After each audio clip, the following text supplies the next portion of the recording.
عمر بن سعد بار بار حر کی طرف دیکھ رہا تھا۔ حر اس ڈرامے کے دوران پتھر کے بت کی طرح اپنے گھوڑے پر کمر تختہ کیے بیٹھا تھا۔ اس کی آنکھیں کسی نامعلوم محور پر جمی ہوئی تھیں، بے اختیار آنسو بہ رہے تھے، لب ہل رہے تھے۔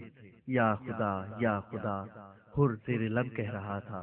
حسین ابن علی نے ایک ایک لفظ درست کہا۔ جو شبہ کرے وہ کافر و مردود۔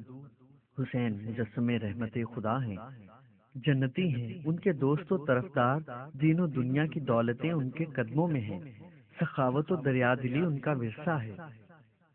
جس کے در سے کبھی کوئی سائل خالی ہاتھ نہ گیا، وہ آج ہم دوزخیوں کے آگے ہاتھ پھیلا رہا ہے، بس 2 بوند پانی کی خاطر کہ دم توڑتے بچوں کی جان بچ جائے۔ اے مسلمان قوم، تیرا کیا انجام ہونے والا ہے؟ یہ سن کر عمر بن سعد بوکھلا گیا۔ تم امام کی حمایت کر رہے ہو، یہ صاف غداری ہے۔ اپنے آقا کی تعریفوں کی بجائے حسین کے گن گا رہے ہو۔ میرے مخبر کہتے ہیں کہ کئی دن سے تمہارا رنگ ڈھنگ بدلا ہوا ہے، تمہاری باتوں سے صاف نمک حرامی کی بو آتی ہے۔ محمد کا نواسا جو خود مجبور اور کنگال ہے، تمہیں کیا تاج و تخت بخش دے گا؟ انہوں نے تمہیں کون سے سبز باغ دکھائے ہیں؟ یہ محتاج کیا سخاوت کریں گے؟ شاید تم بہشت کے لالچ میں یوں ڈاماڈول ہو رہے ہو۔ حسین ابن علی سے یہ لگاوٹ اچھی نہیں، بہت پچھتاؤ گے۔ اب اس سے زیادہ کیا پچھتاؤں گا، میں ہی انہیں گھیر کر ادھر لایا ہوں۔ حر نے مردہ دلی سے کہا، حر، مجھے تم سے ہمدردی ہے۔ تم ایک بہادر سپاہی اور اول درجے کے سردار ہو، بال بچے والے آدمی ہو، تمہارا مستقبل روشن ہے۔ دربار میں تمہاری اس ہوشیاری پر واہ واہ ہو رہی ہے۔ تم نے بڑی دور اندیشی سے حسین کا پانی ختم کروا دیا، ورنہ شاید یہ لڑائی اور زیادہ دن گھسیٹنا پڑتی۔ تمہاری مہربانی اور عقل مندی کی بدولت آج حسین کی ہمت ٹوٹ چکی ہے۔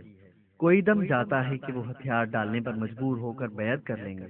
ذرا سوچو تو، ہمیں کیسی سرخروئی اور شہرت نصیب ہوگی۔ ہم نے وہ شیر نر زیر کیا جس کی دہشت سے ہمارا آقا بدحواس ہو رہا ہے۔ عربوں میں ہمارا نام آفتاب کی مانند چمکے گا، انعام و اکرام بے حساب ہاتھ آئے گا۔ بس حسین ٹوٹا ہی چاہتے ہیں، ایک آنچ کی کسر رہ گئی ہے، بس سونا ہی سونا۔ حسین قیامت تک نہیں ٹوٹیں گے، وہ ہرگز بیعت نہیں کریں گے۔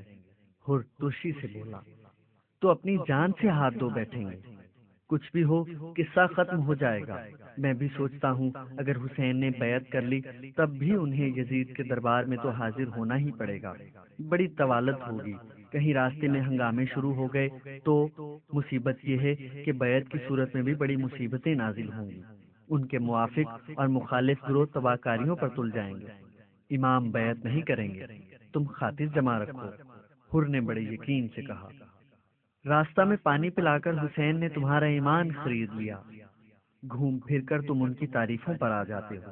کتنی شرم کی بات ہے، کھلم کھلا دشمن کی طرفداری کیے جاتے ہو۔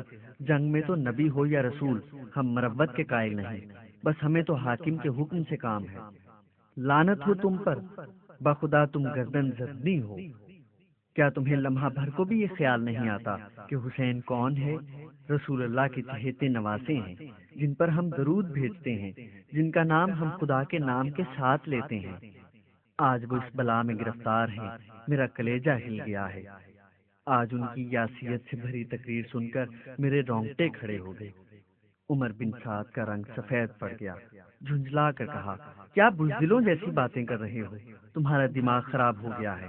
حر کیوں تمہاری شامت آئی ہے؟ کیا واقعی خاک میں ملنے کا ارادہ ہے؟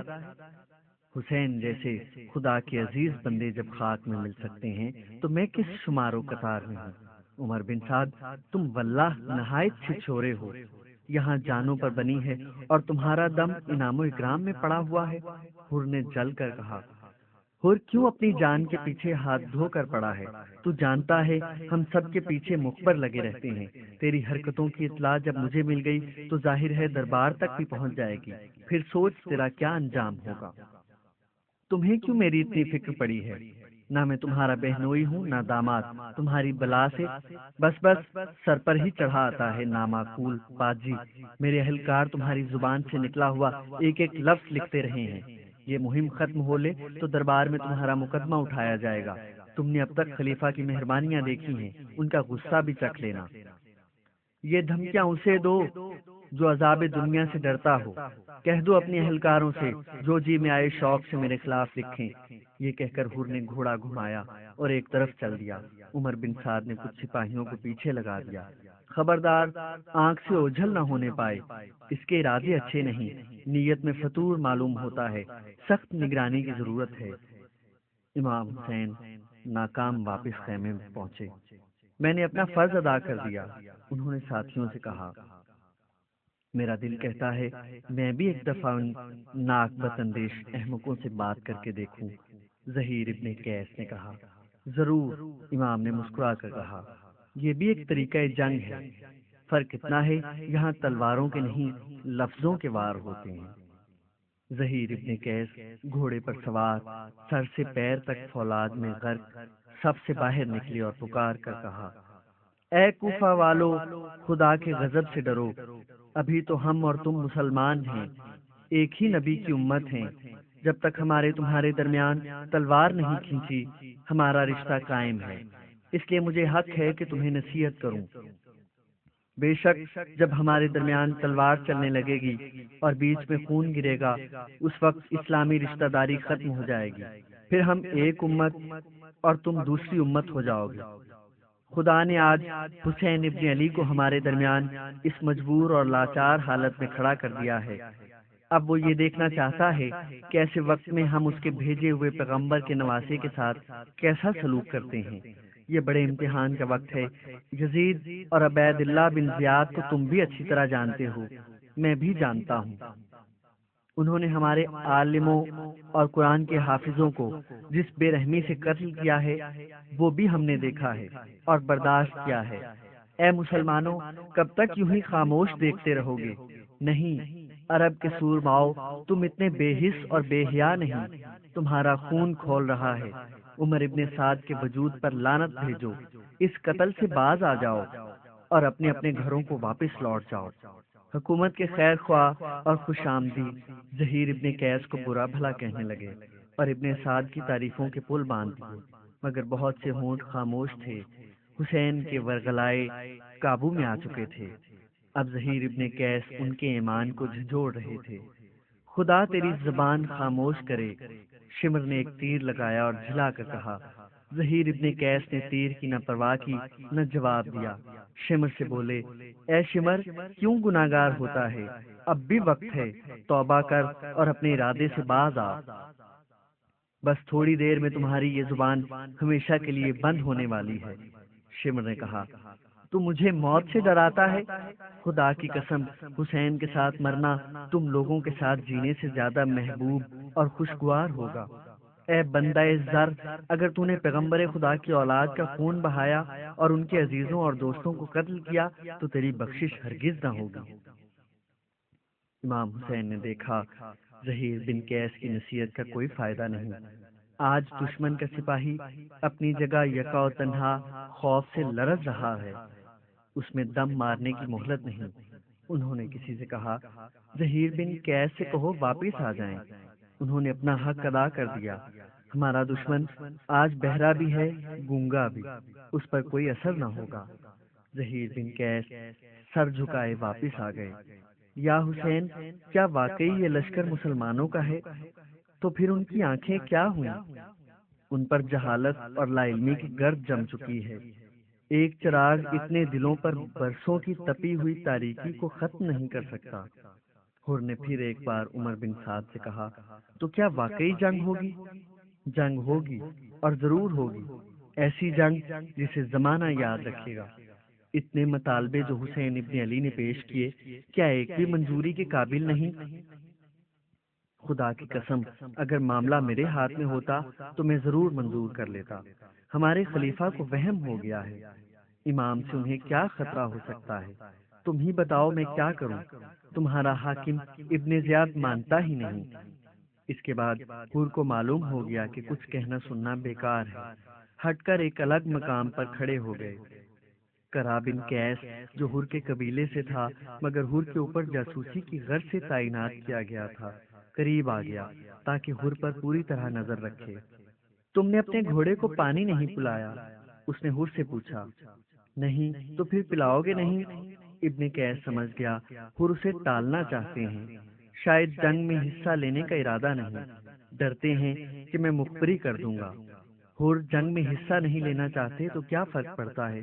اس نے کہا اچھا جاتا ہوں، پانی پلائے لاتا ہوں۔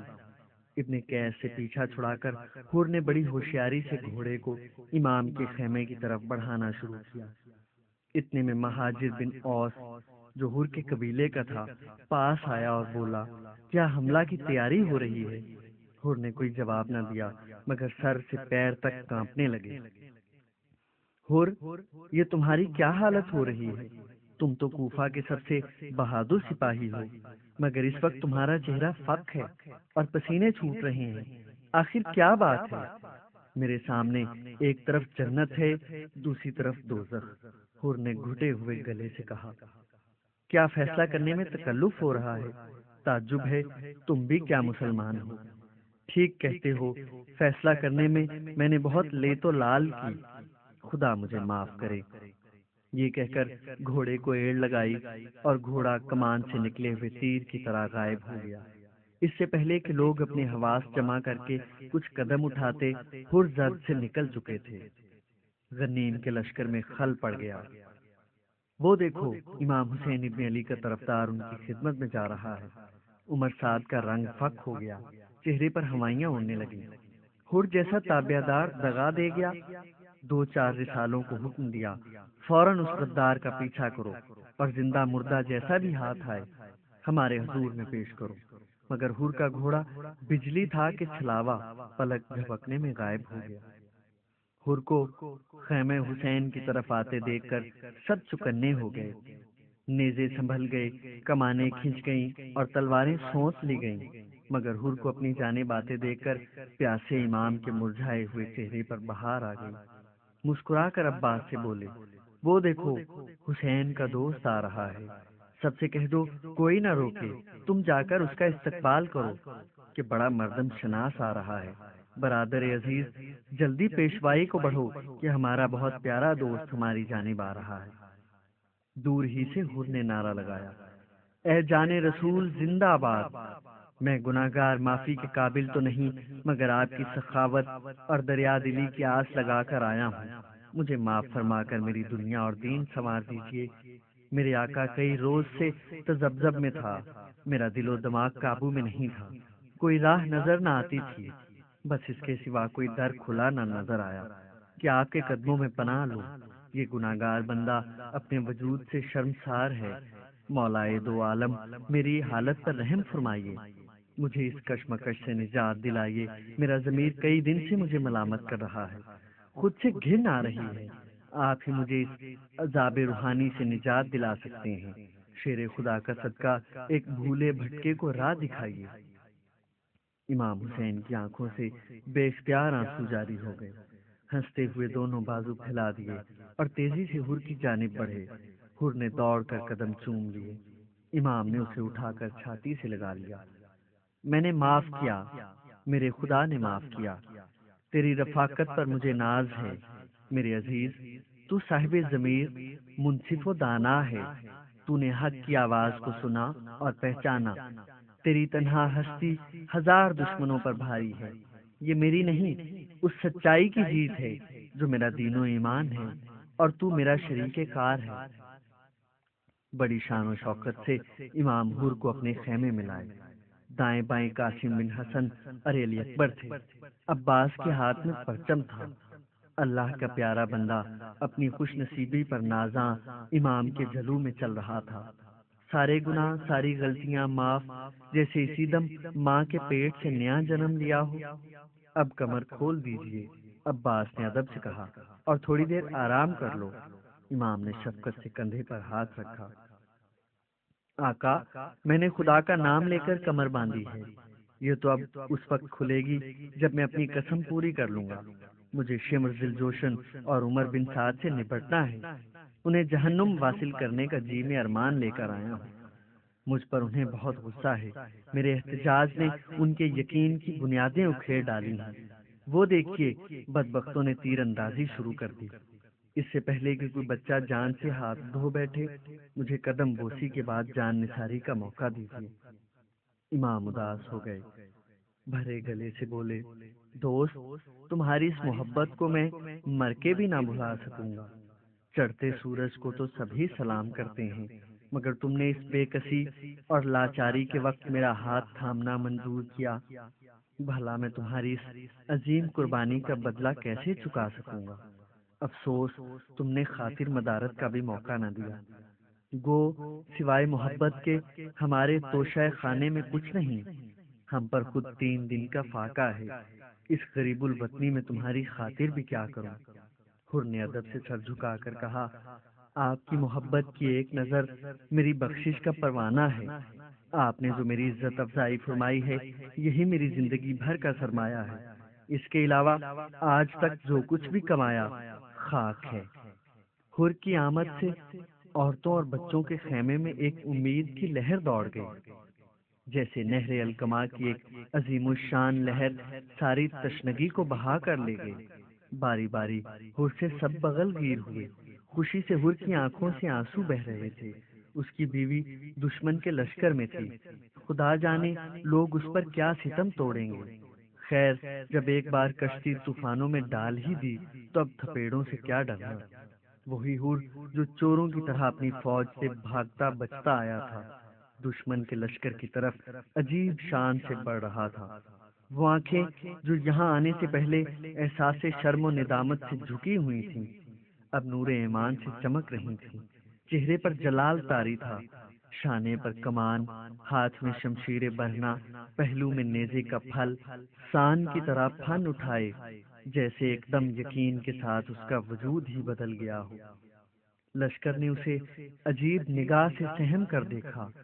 یہ وہ عمر بن سعد کا فرما بردار ماتحت نہیں تھا، حکومت کے اعلی کار کی بجائے وہ سچے معنی میں حر یعنی آزاد تھا۔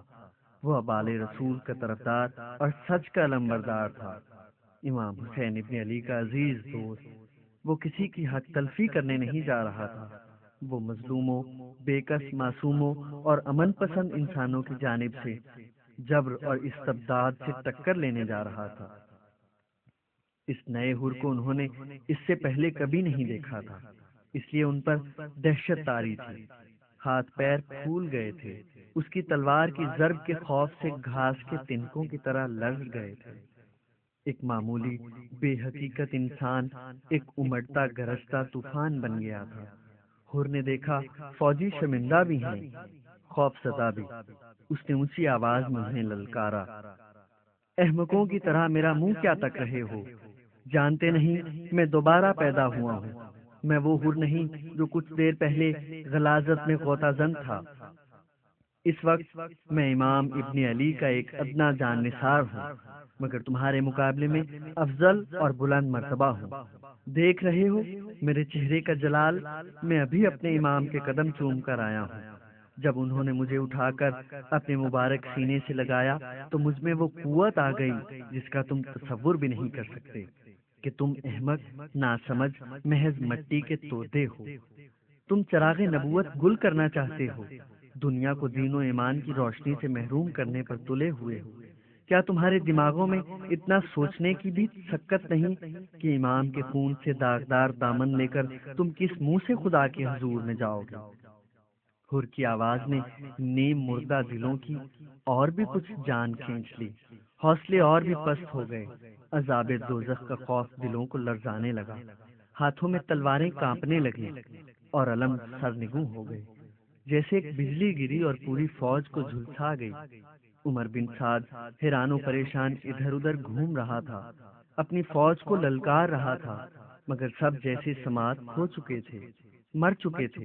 بزدلو، ہوش میں آؤ، یہ غدار تمہیں بیوقوف بنا رہا ہے، اس کے چکمے میں نہ آؤ، خدا کی نعمتیں ہمارے خلیفہ کے ساتھ ہیں، اس اکیلے سے تم خوفزدہ ہو، خبردار جو کسی نے پیچھے قدم ہٹائے۔ مگر لرزتے کانپتے سپاہی حر کے بے پناہ حملے کے سامنے خشک پتوں کی طرح گر رہے تھے، مدافعت کی خواہش مر چکی تھی۔ امام کے ساتھی حر کی بہادری کی داد دے رہے تھے، اس کی ہمت افزائی کر رہے تھے۔ عمر بن سعد غصے سے دیوانوں کی طرح چلا رہا تھا، آخر اس نے اپنے خاص دستے کو حکم دیا کہ ایک دم سے چاروں طرف سے حر کو گھیر کر کچل ڈالیں۔ حر کو نرغے میں دیکھ کر امام کے ساتھی بے چین ہو گئے۔ آقا، مجھے اجازت ہے حر کی مدد کے لیے جاؤں؟ ابھی عباس کے منہ سے الفاظ پوری طرح ادا بھی نہ ہوئے تھے کہ حر گھوڑے پر سے نیچے گرے۔ امام نے چند ساتھیوں کو اشارہ کیا اور خود بھی گھوڑا بڑھا کر حر کے قریب پہنچے۔ انہیں آتے دیکھ کر سب بادل کی طرح چھٹ گئے۔ فوج میں حر کے بہت سے دوست اور ساتھی تھے۔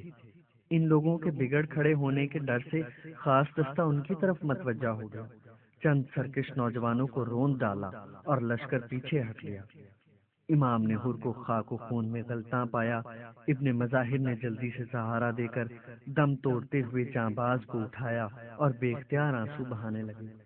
تم نے تو امام کے عزیزوں اور بچپن کے ساتھیوں کو بھی مات کر دیا دوست، تم ہم سب پر سبقت لے گئے۔ خوش نصیب ہو کہ امام کی طرفداری میں جان دینے والوں میں پہلا درجہ تم نے پایا۔ ابن مظاہر بے اختیار رونے لگے۔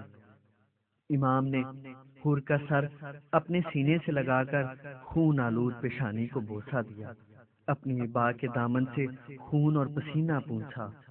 حر نے مسکرا کر دم بھر کے لیے آنکھیں کھولیں، نظر بھر کے امام کو دیکھا۔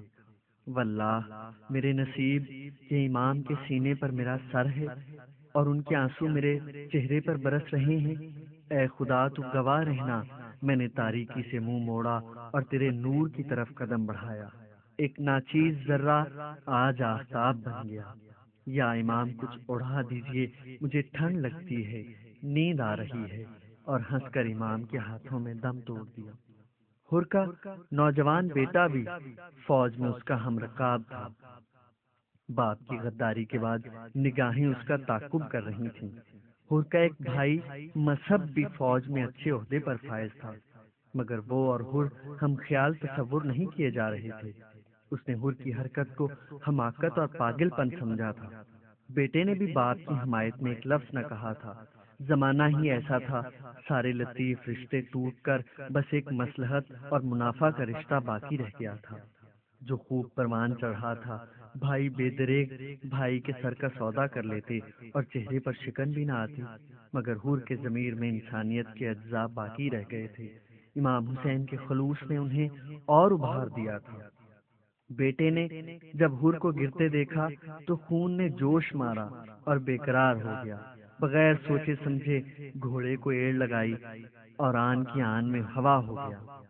چند سپاہیوں نے مزاحمت کرنا چاہی، مگر پھر یہ سوچ کر نہ روکا شاید باپ کی لاش اٹھانے جا رہا ہے۔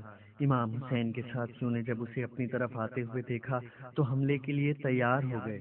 بیٹا گھوڑے سے کود پڑا اور باپ کی لاش پر گر پڑا۔ حر کا بھائی بھی دشمن کی فوج سے یہ سب کچھ دیکھ رہا تھا۔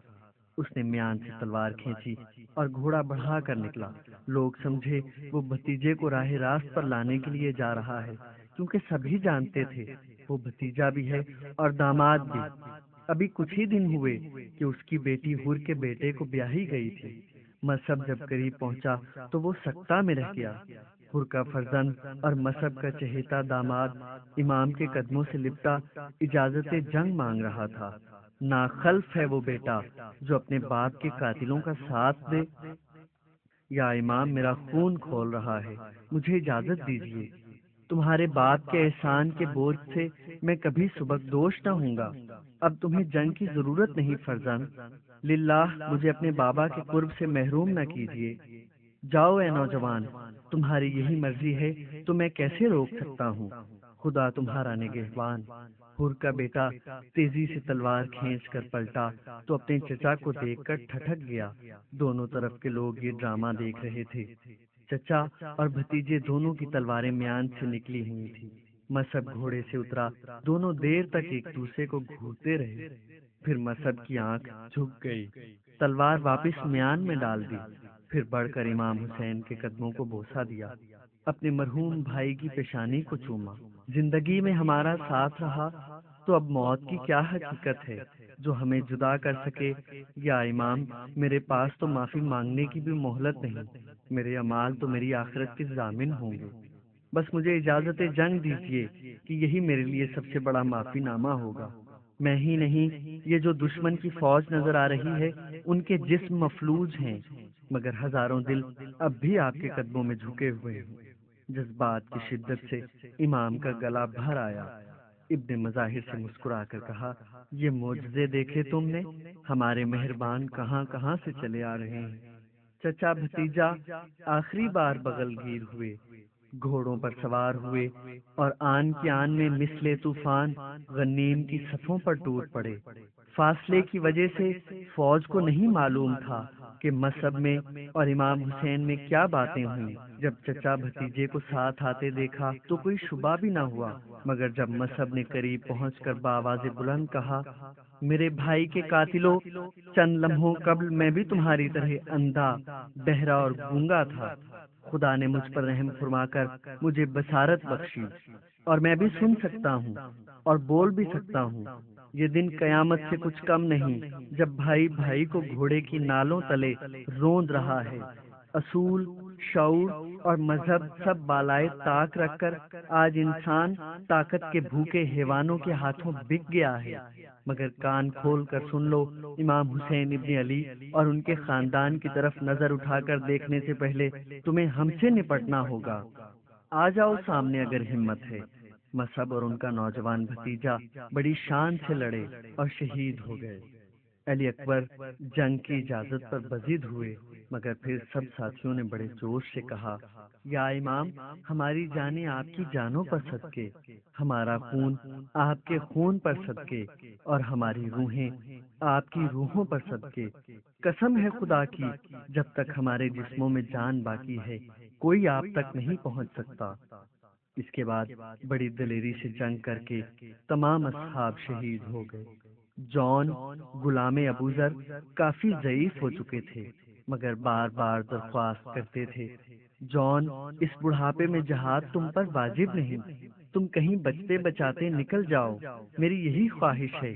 امام نے کہا، یا حسین، میں نے راحت کے دن تو آپ کے ساتھ گزارے، اب ایسے نازک موقع پر مجھے اپنے قرب سے محروم کر رہے ہیں۔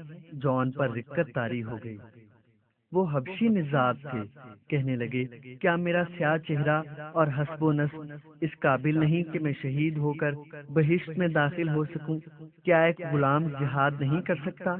امام نے بڑی محبت سے کہا، بہشت میں رنگ و نسل نہیں، اعمال کا محاسبہ ہوگا، اور تمہارے ساتھ اتنی زندگی گزارنے کے بعد میں دعوے سے کہتا ہوں کہ بہشت میں بہت بلند مرتبہ پاؤ گے۔ تم جیسا خدا ترس متقی اور پرہیزگار مشکل سے ملے گا۔ اگر فیصلہ ہی کر چکے ہو تو تمہیں نہیں روکوں گا۔ جون نے باوجود سن رسیدہ ہونے کے تلوار اور نیزے کے وہ ہاتھ دکھائے کہ دشمن کے دانت کھٹے کر دیے۔ جب زخموں سے چور ہو کر گھوڑے سے گرے تو امام نے لپک کر انہیں سہارا دیا اور انہوں نے دم توڑ دیا۔ عباس ابن علی کے تینوں بھائی جعفر، عثمان اور محمد، جو انتہائی شوق سے بار بار اجازت مانگ رہے تھے، بڑی جان بازی سے دشمن کے لاتعداد سپاہیوں کو ختم کر کے شہید ہو گئے۔ ان کے بڑے بھائی عباس نے انہیں اپنے ہاتھوں سے ہتھیار سجا کر بھیجا۔ حضرت فاطمہ زہرا کی وفات کے بعد جب علی ابن ابی طالب نے دوسرے نکاح کا قصد کیا تو انہوں نے اپنے بھائی عقیل سے یہ خواہش ظاہر کی کہ کوئی ایسی نیک اور باعقل خاتون کا نام تجویز کریں جو بہادر اور لائق بچوں کی ماں بن سکے۔ انہوں نے ام البنین کا نام پیش کیا۔ ان کا قبیلہ شجاعت اور دلیری میں اپنا ثانی نہیں رکھتا تھا۔ ام البنین کی تربیت نہایت اعلیٰ پیمانے پر ہوئی تھی، علمی اور اخلاقی اوصاف میں بھی بلند مقام تھا۔ ان کا نام فاطمہ وحیدیہ تھا۔ چونکہ 4 بہادر اور جدی بیٹوں کی ماں تھیں، اس لیے لوگ انہیں ام البنین یعنی بیٹوں کی ماں کہا کرتے تھے۔ ان میں سب سے بڑے عباس تھے، جو امام حسین کے پرستار، پیارے بھائی اور شاگرد تھے۔ جو پیار انہیں امام حسین سے ملا وہی انہوں نے اپنے چھوٹے بھائیوں جعفر، عثمان اور محمد کو دیا۔ انہیں بیٹوں کی طرح چاہا، ان کی اعلیٰ پیمانے پر تربیت کی تھی۔ وہ ان 30 نوجوانوں میں سے تھے جو عباس کی رہنمائی میں امام حسین کے محافظ تھے، اور وہ جہاں بھی جاتے تھے یہ ان کے ساتھ سائے کی طرح رہتے تھے۔ روز عاشور جب امام کے بیشتر عزیز اور دوست شہید ہو گئے تو عباس نے اپنے بھائیوں کو بلا کر کہا، میری خواہش ہے کہ تم مجھ سے پہلے میدان جنگ میں جا کر آقا پر جان نثار کرو۔ تینوں بھائی امام کی قدم بوسی کے بعد میدان میں آئے۔ علی کے بیٹوں نے اپنے والد کے مقدس نام کا نعرہ لگایا اور یہ ثابت کر دیا کہ شجاعت انہوں نے ورثہ میں پائی ہے۔ امام حسین نے عباس کی مدد سے اپنے پیارے بھائیوں کی